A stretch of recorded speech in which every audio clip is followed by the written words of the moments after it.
Bien, mais écoutez, je suis l'épouse du collectionneur qui était Henri Johannis de Berne, qui a collectionné à partir il y a déjà une vingtaine d'années.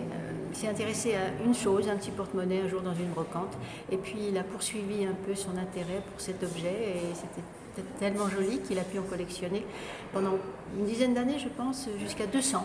Et en fait, il n'y avait pas de raison de s'arrêter parce que chaque porte-monnaie acheté était différent de l'autre.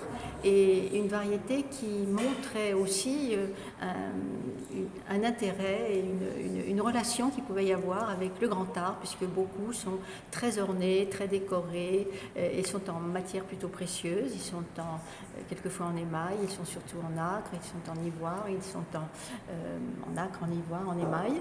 Et donc il a fallu s'arrêter à un moment donné.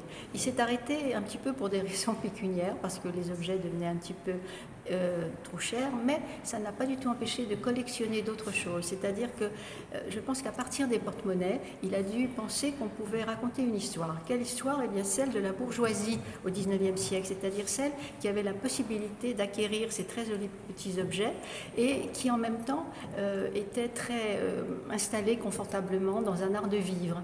Et cet art de vivre, il a pu le faire revivre à travers de multiples objets qui étaient soit des objets également précieux, comme par exemple les petits carnets de balles, dont il a aussi une très jolie collection, et puis aussi à travers des petits outils, à travers des petits objets amusants, drôles, à travers des objets culinaires, qui montrent toujours une inventivité extraordinaire. C'est-à-dire qu'au XIXe siècle, on est à la charnière entre le pré-industriel et encore l'artisanat, et on trouve des créations, des inventions tout à fait extraordinaires.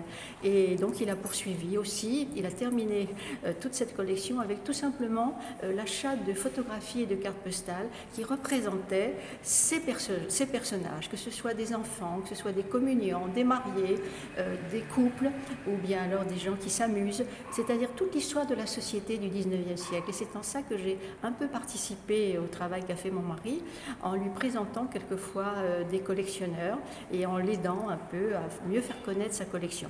En ce qui concerne les porte-monnaies, il l'avait un peu laissé, et je dois dire que c'est longtemps après sa mort que j'ai eu un peu l'idée de la proposer à un musée. Et le premier musée véritablement intéressé, ça a été le musée de la Monnaie, et toutes les personnes qui sont dans ce musée, que ce soit la directrice, également les conservateurs, toutes les personnes ont été enthousiasmées et ont gardé cet enthousiasme depuis 2 ans pour réaliser une très très jolie exposition qui me ravit éventuellement et qui est un hommage pour mon mari, donc il n'y a rien qui puisse me faire plus plaisir.